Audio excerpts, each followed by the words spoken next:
lots of information, so hopefully your readers will get out their pen and pencil or piece of paper and start writing, because we're going to give them some information today. And we are broadcasting live from Veterans Transition Resource Center at 2955 East Sunset in Las Vegas. If you have comments or questions, give us a call, 702-257-5396. Again, we are having some phone difficulties today, but give us a call, 702-257-5396. RJ? Yeah, before we get started, I saw something on the news this morning and I wanted to bring it up. 2 weeks ago we did a show and we talked about safety. And I saw the exact same show that we did on NBC this morning about being vigilant about your surroundings, what's around you, how to get out of a place when you walk into it if something happens. And I just want to throw that out as a reminder. It seems like we overshadowed that by a bit.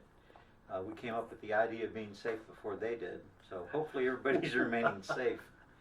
And be aware of your surroundings. That's all I can say.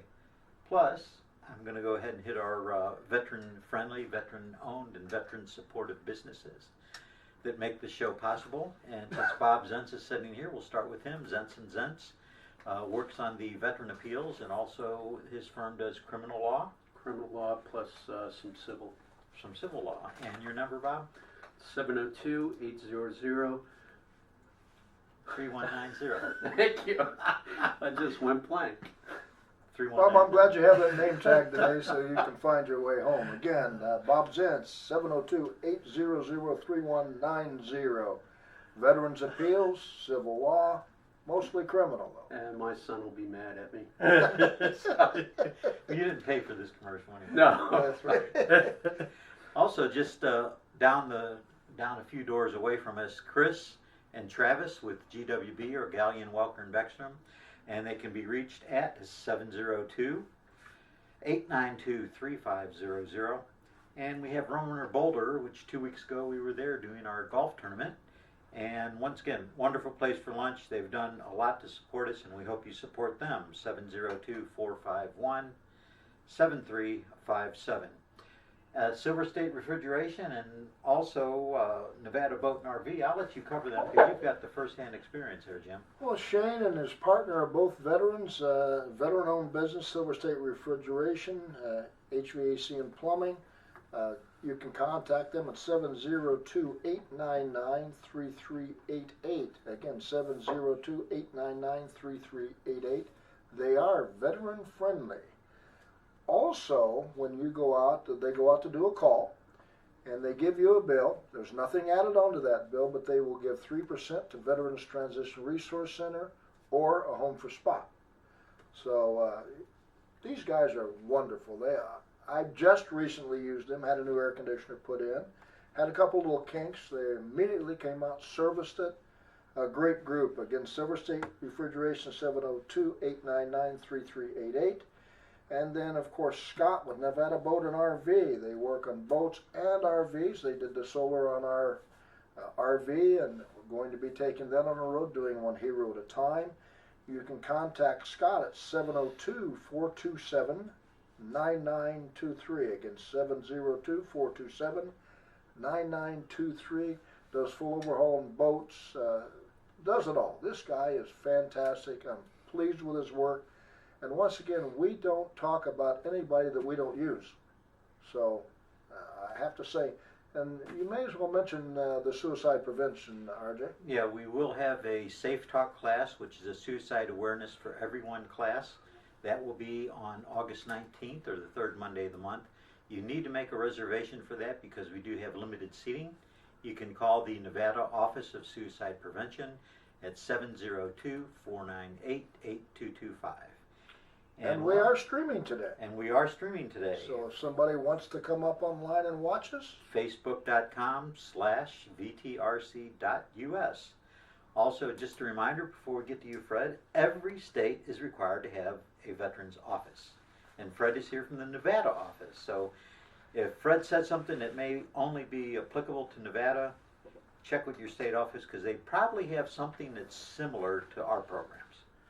You're absolutely correct, and every state is a little different. We think we're better than most, We've been very friendly to both military and veterans in the state, and of course that was the motto of our previous governor, Governor Sandoval, and Governor Sisolak has picked up on that and taken that ball, and we're running with it, and we're going to continue to improve the services that we have in this state, and I'm just excited about that. And it's interesting that you mentioned that every state has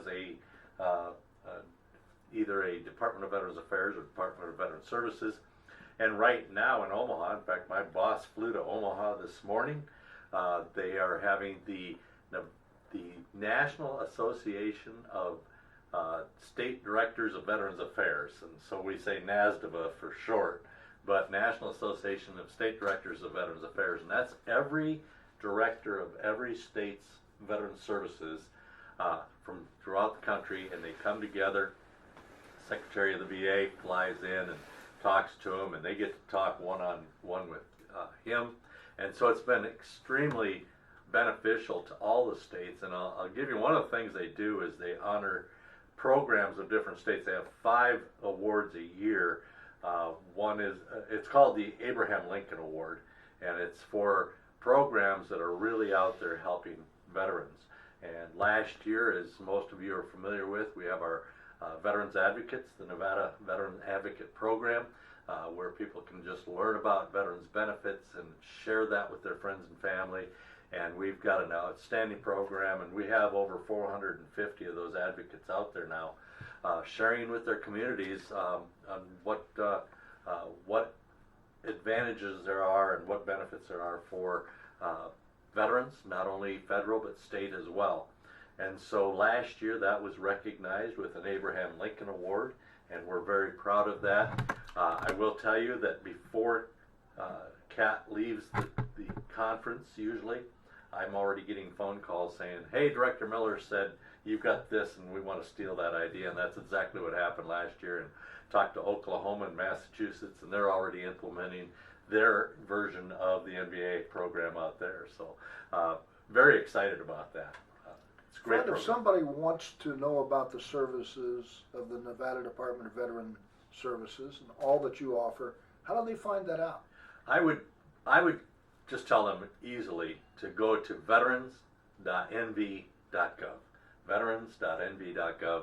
Everything is there, or they can download our app and text NDVS for Nevada Department of Veteran Services. So just the initials, NDVS, to 94502. Download the app.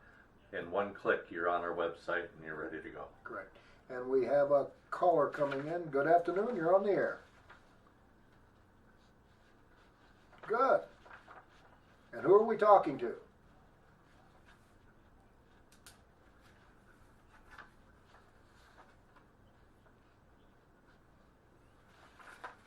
Tony, how are you today? Tell us about August 17th. You have an event coming up from 12 to 5 p.m. Tell us about it.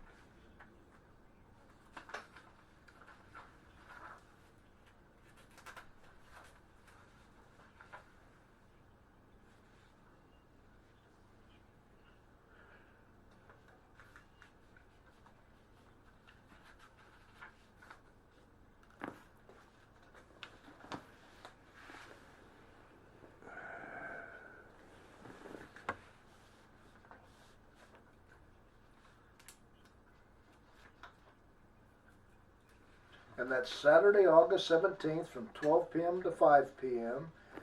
6250 West Charleston Boulevard, Suite 130. There's a $500 cash prize. Entry fee $15 and a $5 donation going to a veteran charity. What veteran charity is that going to, Tony?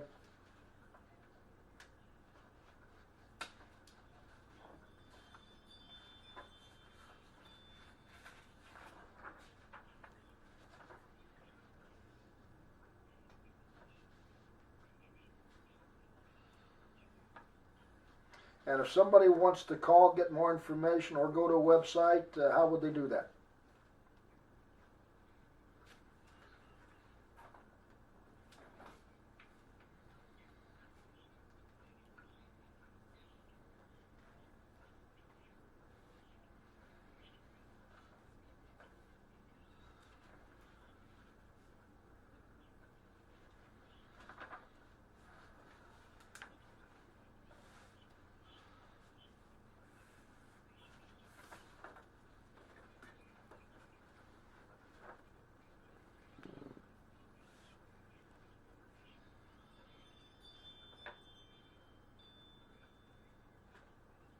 Okay, and that phone number one more time, Tony?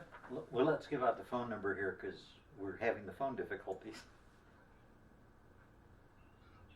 Okay, that phone number for more information is 954-358-9492. And that's next Saturday, so if you want to do something next Saturday that sounds like a great deal of fun, come on out and support this event. Okay, Tony, we appreciate you calling in. Good luck on that tournament. We appreciate your support of Veterans Transition Resource Center. Great. And that's Tony Barnett, Black Salt Corruption Fighting Game Tournament. Sounds like it might be a lot of fun, and we appreciate the help at the center. Yes. What else do you have on the list, Pac-Man, Fred? I wouldn't know how to play it anyway. So. Well, you can always learn something new, Fred. What else is on your list? Well, you know, I mentioned the award we got last year for the Nevada Veteran Advocate Program, but this year we're actually being recognized for 2 of them. So out of 5 awards nationally, we're getting 2 of the 5. One of those is the Ask a VSO program that we have. You had mentioned the website earlier, veterans.nv.gov. If you go there, there is a button right on the right-hand side, and it says Ask a VSO. You click on that, you can enter any question you want, and generally speaking, within 24 hours, you're going to have an answer. And so we've got all kinds of topics on our Ask a VSO.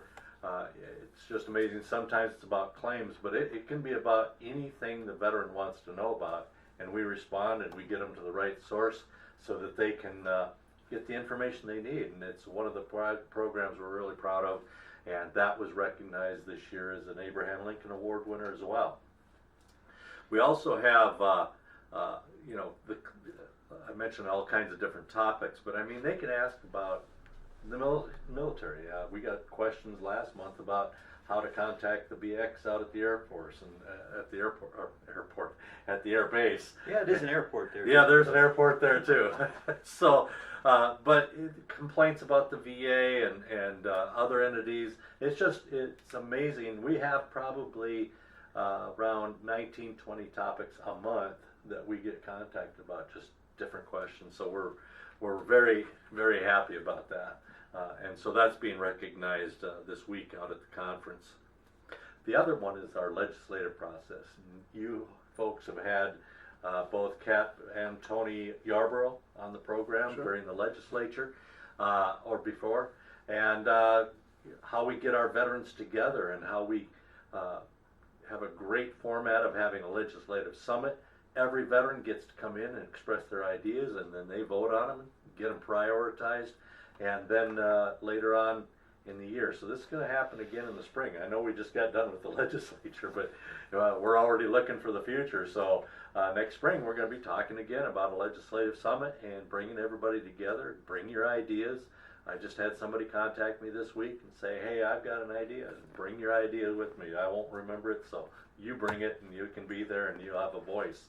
And then later on we have the symposium that brings them all together and discusses what was prioritized, how it was prioritized, and then ask them to get involved with the legislative process. And the UVLC, the United Veterans Legislative Council, with Tony Yarborough as the head chairman of that group, does all pretty much the lobbying, because as a department of the state, we can't lobby. We can't go to the legislature and really lobby for anything unless it's a bill that we presented through the governor. So all the legislative issues other than that, we can ask them to, or they actually come to us and say, hey, we're we're going to go after this. And so in the last 2 sessions, we've had 56 bills, positive bills for veterans that have gone through. So very proud of that group, and so we put that forth as a possible contention, and by golly, if they didn't select it. So we're very happy. You know, Fred, people complain a lot about VA and the lack of what they think is good service. But we do have a system that is overwhelmed. It is understaffed. And I'm not defending that. I think we can do a lot better job. But if you want to make it better, you have to get involved. You have to be proactive. Goya. Goya, yeah. Get off your and do something about it. So, you know, what I've recently gone through in civilian medicine, through my nephew with his accidents, to what we had happen to RJ, to a recent experience with somebody very close to me. Civilian medicine is every bit as bad as VA. It's overwhelmed and understaffed. And if you're not proactive, and I have to tell you, I would not dare go to a hospital today unless I had an advocate, somebody that's covering my back. Because, once again, when I say overwhelmed, I recently had an experience. I took my lady to Sunrise. 14 hours she sat in the emergency waiting room, and it was 10 hours before they told her insurance didn't cover Sunrise, and all of those hours later to transfer her to Desert Springs, the hospital that did. Now, am I pointing fingers and blaming? No, but if you walk in there, it's much the same as walking to our clinics, RJ. They're just overwhelmed. And if you don't have an advocate, you're in trouble. You need, in our veterans' cases, many cases, it's a caregiver, but it better be a friend, brother, sister, somebody that you trust, because I'm here to tell you, it's a mess. And we've got to make it better by going to these legislative conferences, by giving input, not just complaining, but suggestions, ideas, and thoughts about it. And you're absolutely right. You know, if you're going to have a complaint, you better have a suggestion to fix it. Right. And I've always said that. I mean, whether it's the VA or anybody else, it's like, if you're going to complain about something, give me an idea how you're going to fix it. And it's the same with our organization. If you don't like something we're doing, give me a way to fix it. Tell me what you think would do it. And so we have to do that. But, you know, I go to the VA meetings once a month for the congressional meetings and give our report on the state. But at the same time, I get to hear the VA and talking about how they're trying to address the issues, and we all know that the number one issue is people. How many people can you hire, and are they going to stick around? And the federal government sets the salaries of these doctors and of these professionals, and sadly that salary is totally underwhelmed. It doesn't fit into what the outside facilities can pay. And so you get these folks trained up, and the next thing you know, they're out the door, and they're going to go to a medical facility in town or out of state, wherever they can go to make the biggest buck. And often it's 2 times more than that they were making in the VA system. So I don't know how that part gets fixed, other than Congress, hey, start paying these folks. There are a lot of services, though, Fred. I mean, Yeah. Veterans Transition Resource Center is an example. We have advocates here that will help put the paperwork together and file for benefits. We go through the Nevada Department of Veteran Services, and when we talk about the Nevada Department of Veteran Services, you have a lot of services. Come up online, look at those. There are a lot of ways to get things done. People just don't know how to go about it.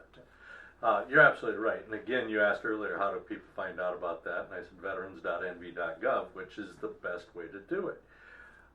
And you mentioned, you talked about healthcare, and then you mentioned the other benefits side. So let's talk about the benefits side a little bit, the VBA, the Veterans Benefits Administration. So you folks you got folks here that do claims. They do submit them through our office, and we're happy to do that. Great advocates for the veterans here. And so whether you come to the VTRC or you come to our office or any veteran service office, I don't care who you go to, don't do it alone. So go. If you're going to submit a claim through the VBA, don't do it alone.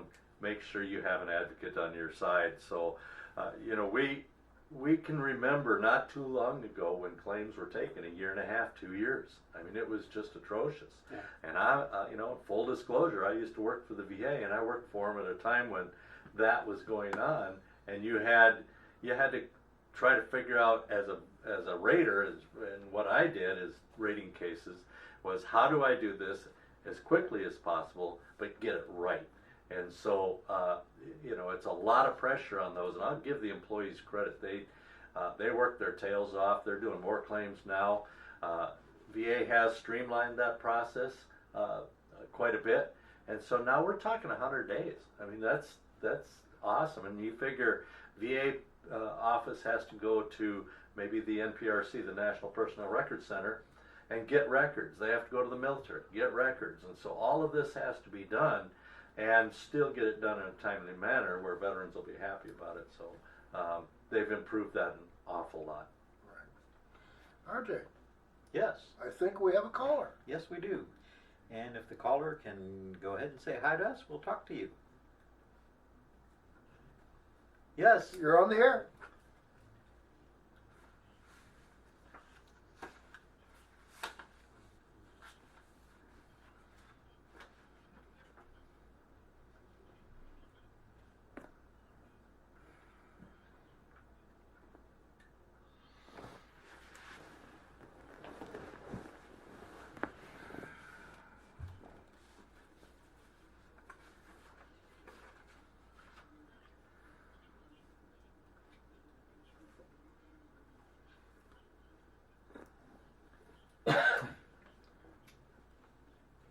Okay, I understand you're asking about veterans getting their guns taken away, and that is a concern of everyone. Right away, when there's incidents that happen in Texas and Ohio and elsewhere, immediately the answer is take the guns. And believe me, there's a lot of veterans out there and a lot of organizations lobbying for that not to happen. For the simple reason it's not the guns. I mean, the guns are killing the people, but it's not. How can I say? How can I word that?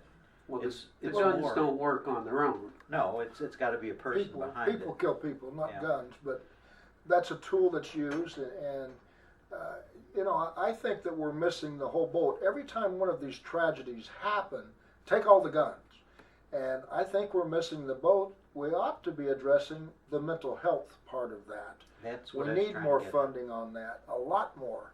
If they did take all of the guns, first of all, you're going to take a lot of people's rights that are good people. But if you took all of the guns, and let's say you got a bus and ran over somebody, you're going to take all of the buses? You can't. It's a valid concern that you have, and it's not just veterans that are worried about that. It's all of our people. There's Second Amendment rights. Fred, you have Well, I something just to wanted to add, and I'm not going to get into a political Nope. conversation about guns. There's a lot of feelings on both sides on that. But what I will say is the VA doesn't share information Right. with anybody. It's between the VA and the veterans, and they're very protective of that. So they're not going to start sharing that information, and so I think that may be a concern for a lot of veterans. But I want to just say outright, the VA doesn't share that information.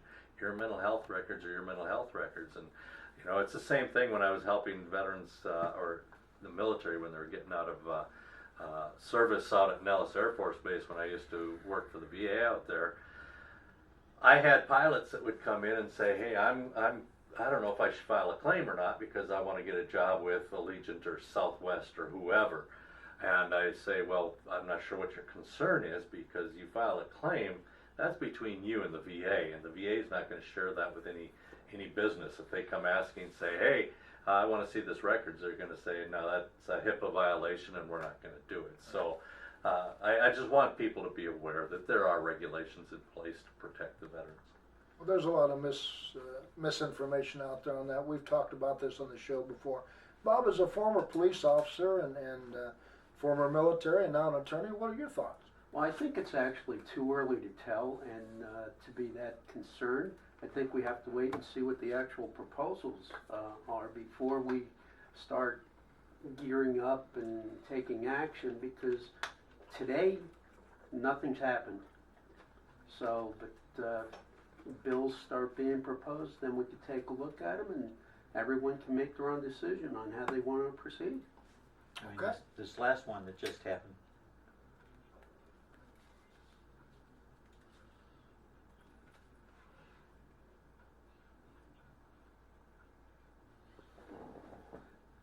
Well,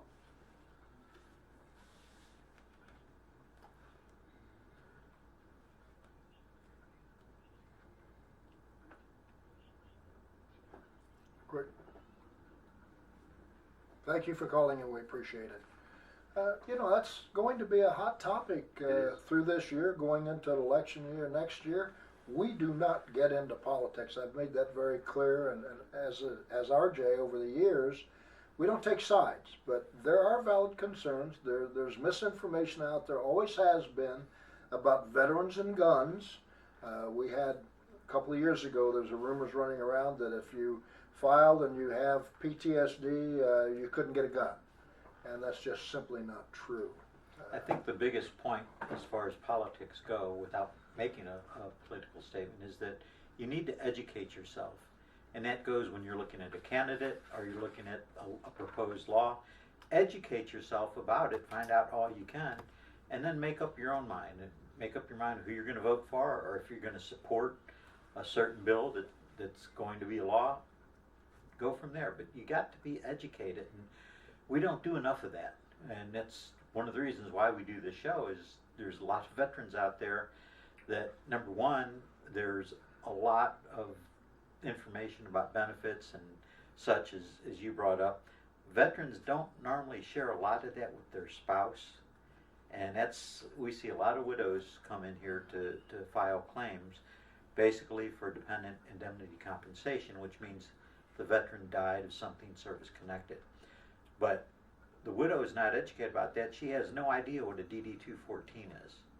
And that's one of the problems. We need to educate the spouses of veterans as well as the veterans, because there are many things they don't know either.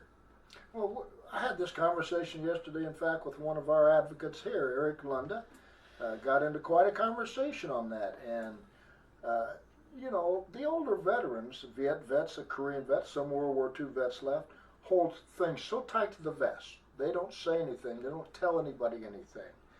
And they don't pre-plan anything. So when somebody passes, they're their own worst enemy. We need to educate and tell them, here are the things you need to do.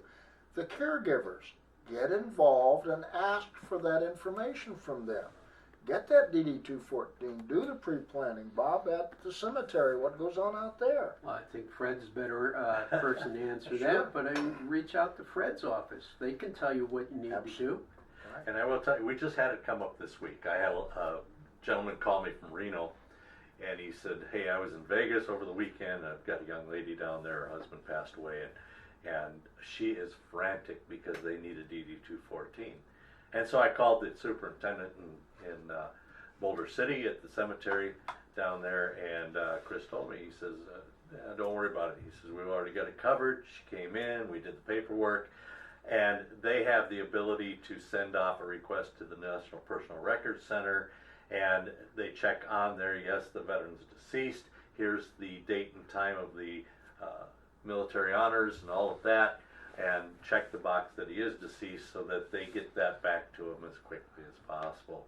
So those things can happen, but if you really want to help out your family and you don't want them stressed like that, think about what this woman is going through. She lost her husband. She's supposed to be grieving. That should be the process, and instead she's frantic that she doesn't have a military document. Want to make it easy on her? Do two things. One, get your DD-214. Let them know where that is. Two, pre-register at the cemetery so they have your DD-214 and they don't have to worry about it at all. It's all pre-registered, done. Hey, I don't have to worry. I can grieve instead. And if you're married, don't forget you need to have that marriage certificate out there also, so your spouse can be interred there. Absolutely. We get this all the time. I have horror stories from the cemeteries of people that are just, there's enough grieving going on, and then if you have, with the remarriages and all of that, you never know who is exactly able to do what. But generally speaking, it's the spouse that's got the authority to make the final decisions, and so make sure they have that information. Don't freak them out. Now, do they require certified copies of these documents? No, it do not require certified copies. As long as it's a clear copy and it does not look like it's been misused. You haven't whited something out and put something else in. And we have had that happen, by the way. But no, it does not have to be a certified. We have a handbook here that's pretty darn good, Fred. Again, you can call the Veterans Transition Resource Center if you have questions, 702-954-6300. And we have a handbook that goes through and very clearly explains a lot of the benefits you have, the things you need. If you have a question as to filing for benefits or filing for anything that has to do with VA, you can call one of our advocates. Again, we're going through some phone changes ourselves right here at the center. But you can call Eric, one of our advocates, at 702-860-9803 and talk directly to Eric and tell him what you're interested in. He can either help you or direct you to the Nevada Department or whatever service available to you out there. A lot of help. You just have to know where to go get it. Contact Eric here. Great job here. Does amazing work as an advocate. Contact our service officers, contact any service officer. You mentioned the booklet, and I got to give a little shout out to Richard Kieran from Military Order of the Purple Heart. He's the one that really established that book. Yes. It is a detailed, step-by-step, how do you handle things when your veteran has passed away. And it's very detailed. You can go in there, and if you follow the steps, you're probably going to be fairly successful in getting the benefits you've earned. Also, I mentioned the Purple Heart. I do want to give a shout out. The Purple Heart had Purple Heart Day last Thursday, and so there was a ceremony in Henderson that was just wonderful, and congressional offices there, and I was fortunate that I was able to read a proclamation from the governor at that ceremony.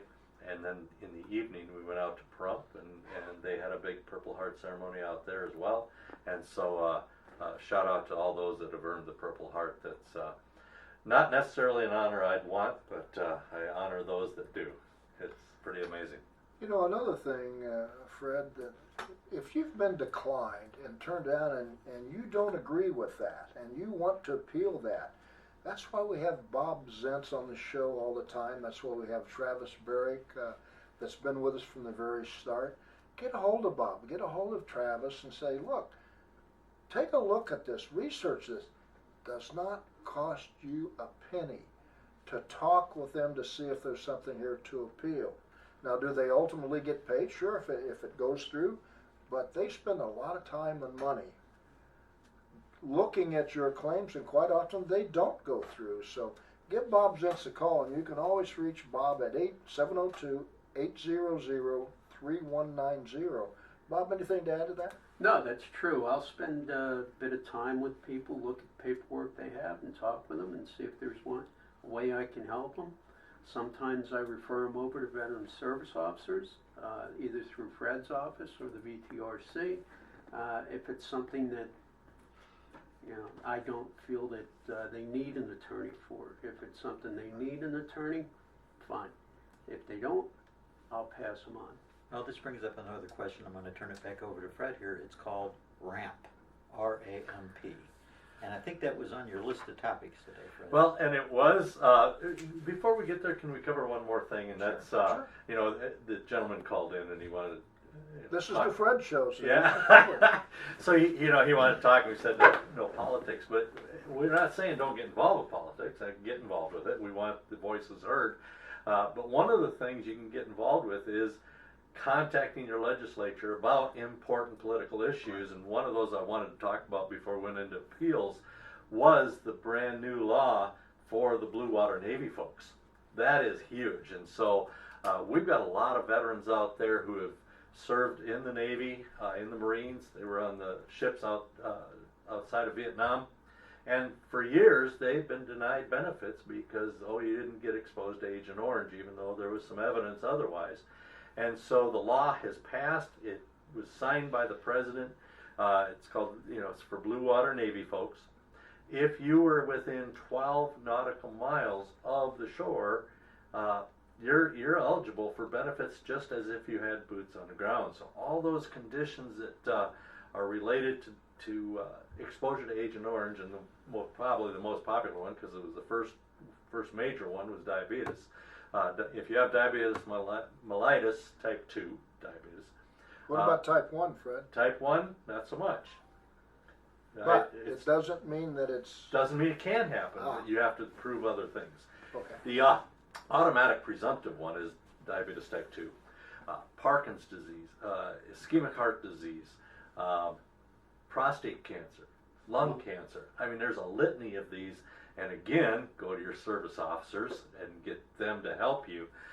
There's just a whole bunch of those. But the fact is that now they are eligible. Problem is that the secretary put it on hold. Right. January 1st, 2020. Now, he's being sued by a couple of different organizations. I believe Vietnam Veterans of America and DAV, Disabled American Veterans, are two organizations that have sued to release that. Right. And so I want people to know that they should get those claims filed again. Even if you filed in the past, refile it now. We have a different secretary now, so things work a little different. But one of the things I want to point out is when Parkinson's and ischemic heart disease, those conditions came on board, I was working for the VA. At that time, 2 of us were assigned to those cases. And they went back to where you initially talked to a doctor about the problem. That was the effective date, as long as it was after Niemer date. So they went back on that one. It doesn't look like that's going to happen on this one. It looks like it's going to be effective whenever after they the make Niemer it date, Fred. What's that? Explain that briefly. I knew you were going to expect. It was a Niemer case. That was the name of the veteran who argued that case and won in the Court of Veterans Appeals. But his name was Niemer, and he was a Vietnam veteran, and that's how this whole process got started. The diabetes and all these presumptive conditions due to Agent Orange. And so he was the one that his name was on it. And so we call it the Niemer case. Right. And so the fact is, the point I want to make is that these folks that served in the Navy, in the Marines, on board ships outside of Vietnam, make sure you get the claims in. And there's another group too, and I keep reminding Franco Fritz, who's the director of the VA regional office in Reno, that he never mentioned it. Every time we get together, we always go out and do town halls and stuff. He never mentions it. I get up and I said, there's one more group that needs to know about this. There's a lot of those veterans who have died.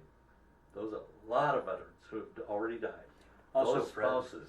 since you were in the Army, you forgot to mention Army on ships. Well, you could have those too. And the reason I say that is because they set up a ship to do depot level maintenance on helicopters, which they had a lot in Vietnam, and they did it right off the shores of Vietnam. But let's go back to what he started to say here. When that veteran has passed, then it's gone, right? Nope. Not necessarily. The spouse can file a claim There you go. for, and he mentioned it earlier, dependency indemnity compensation. Can we say DIC for short?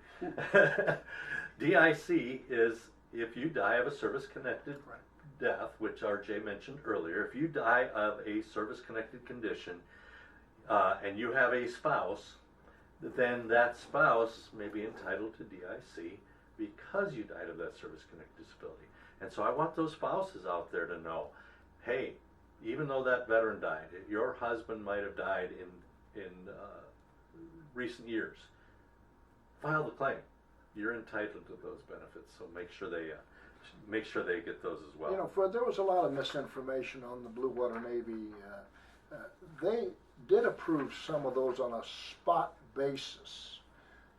My brother-in-law 3 years ago was approved, Blue Water Navy.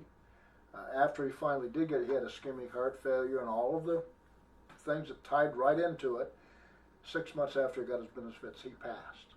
But my sister got DIC.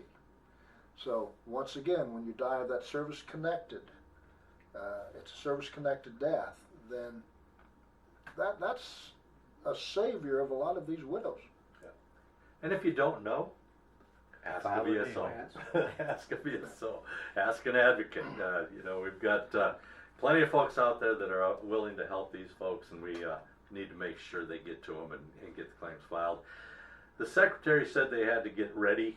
They have to make sure they have enough resources and all that. But I don't know how you do that in 4 or 5 months. But that's what he's saying, and I'm not going to argue with him. That's fine.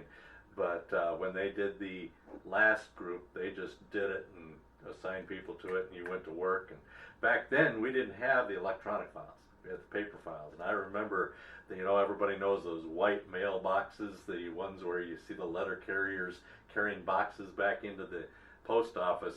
They brought files, and sometimes one file would fill one of those boxes, and you had to go back to volume 1 and start from the bottom up. As soon as you saw that condition, that was the effective date. Okay, now for clarification, if you were Blue Water Navy and you meet those conditions, you said that's not going to take effect till January next year? I don't know when the effective date is yet. Okay, whenever it takes effect, would it be a good idea to file an intent to file? I would not do an intent to file. I'd do a file. Okay. Intent to files to me are, and this is my personal opinion, are a waste of time. File the darn claim. Why would you put, well, I'm going to file, now I got a year to file. I just had a vet contact me this week, and he said, I put an intent to file in 2017. I'm guessing it's a little too late to put it in now. And I said, yeah, you're absolutely right. You got to do it within a year. Why do an intent to file when you can do a file? I was just thinking, if this takes effect later on, if they put their intent now to But establish file that in now. date. File the claim, and I'm guessing the effective date, and this is just me, I don't know for sure, but effective date is usually the date of law. So the law's already passed. They're just saying they're not going to institute doing the claims until Processing. processing. I'm sorry, I'm lost for words today. That's terrible. I'm on a radio show and I can't think of what words I want to use. But anyway, but the fact is that they're going to have an effective date, and I don't care when that is. Get your claim in. Now they have the paperwork. We're done, and you don't have to think about it anymore. Intent to files, to me, I think that they push things off that you should have done already. But Fred, let me ask you this. If I file an intent to file, and then later on, maybe it takes me a few months to get all of my paperwork together, and let's say this gets approved, does my back pay go to the start of that intent to file? Yes, it would. But it would also go back to that date if you filed the claim. And here's why I'm saying this. I'm not sure what paperwork you'd want to go get. If it's military paperwork, VA's got to get it. If it's VA healthcare paperwork, VA's got to go get it. The only time you'd need to get paperwork together is just to go to get your private doctor. If you're getting private care, go to the private doctor and say, hey, give me my paperwork, I'm going to go file a claim, and go do it. And so intent to files bother me a little bit because it pushes things off, and we're all that way, right? Well, I'll do it later, and then you don't get it done. Well, if I couldn't get my records, and we've had that happen here on a number of occasions, the St. Louis fire, and papers are lost, I would do an intent to file because it starts then from that intent. And then I would go forward and try to gather what's been missing, get ship's logs, get all kinds of different things you might have to get. But at least you started. Well, once So again, I understand what you're saying, that's from Fred. being proactive too, Jim. I remind you that some of these guys do that intent to file. They let it set for 11 Oh, months and well, come in to an advocate and say, That's right. I've got to have it done by September 1st. Okay. Yeah. So if you're going to do that intent to file, you got to do your homework Stay on it. and get Yeah. that pieces of paperwork, whatever you need. You got to get them together right away. Jim, I have to agree, because I've been in the business long enough, and I'm a vet myself. I know that if I get to procrastinate, guess what? I'm going to. And so I've told my service officers, fine, I understand you like to do an intent to file, but for me, and I've told them this, so I'm not saying anything that I haven't told them, but I'm like, you know what, it's kind of being lazy, because if you want to file a claim, file a claim. And intent to file just gives you the chance to do a little paperwork, get credit for it, and then move on to the next person. And my concern isn't about you getting points. My concern is veterans getting their benefits, getting that claim in. And so, again, that's just me, but that's the way I feel about it, and we'll go from there. All Any right? follow up on that, Bob? Two different views. It's the same with appeals. I mean, you have a year following the rating decision to get the appeal filed. Let's do that quick, identify the records, put in a statement in support, and then keep digging for the records that you might need to establish it or to get a independent medical exam done, anything along that line where in the rating decision, it will tell us what you need to do to get that approved. I agree, and talking about appeals, and I'm glad you're here today, because appeals is your bailiwick, but in August of 2017, they passed the Veterans Appeals and Modernization Act, and so that was signed into law, and it was basically anyone appealing from that point forward, if I understand it correctly, and Bob, that's why I'm glad you're here, is with this new law, additional appeal employees were added, like 600 and some, but then it moved on, and then they started calling it RAMP, which is Rapid Appeals Modernization Act. That was launched in November of 17, and then that was discontinued this February, so that they get ahead of the Appeals Modernization Act. So this has been an evolving thing in 2 years. It's just amazing, and I shouldn't be surprised, but sometimes you're like, okay. So, and this is where I need your help. RAMP, they were eligible for RAMP from April of 2018 to February of 2019. Correct. They could make an election as to whether or not they wanted to enter that program or continue as a traditional appeal. So after that, now it's all RAMP, and you have to elect which way you want to proceed on it. If you just feel that the information the rating officer had at the time was they made simply the wrong call, they didn't read the information right, you can ask for supervisory review. I don't remember all the terms. so If there's additional information that you need, there's a different, I can't remember what it's called. well, there's Different supplemental pathways. claim, Supplemental. right? Supplemental, And then there's that's where higher you can level, submit. higher level review, Yes, and there's appeal to the board. yes. And to me, if I go back to my knowledge of the VA appeal system, the supplemental claim's always been there. Yes. Right? I can always Well, submit an additional claim, and I've got new evidence, I'm good to go. The higher level review, to me, is what they used to call the decision review officer review. Decision review officer was a higher level person that would look at it again and see if the rater made an incorrect decision. Am I reading that correctly? Well, that is correct, but you were still capable of submitting additional evidence. Right. But it had to be available typically earlier on in the process.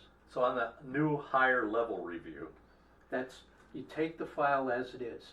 no And additions. the nothing. supervisor or the senior rating officer is the one that looks at what was there when the rater initially looked at it. And I know I'm getting glazed eyes over here, but I want veterans to understand how this works, because it has changed. And so the appeal to the board, that's the Board of Veterans Appeals in Washington, D.C., is that correct? Correct. And so when it goes up there, can you go back and forth? No. You get to select. You choose one path. And But if you get a negative decision there, then you can go to the board.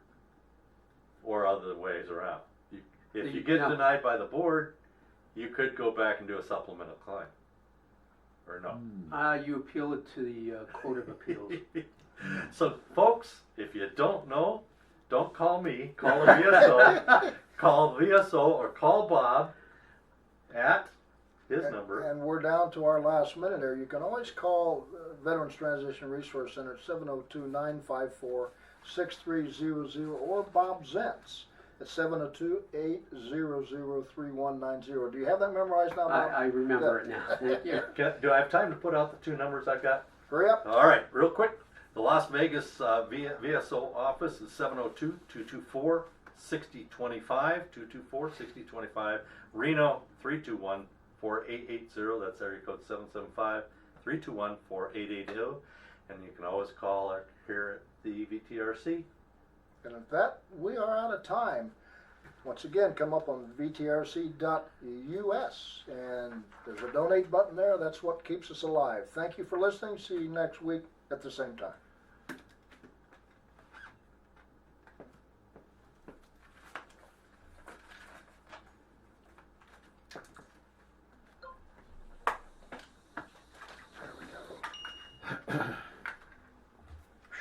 Get the autograph book out.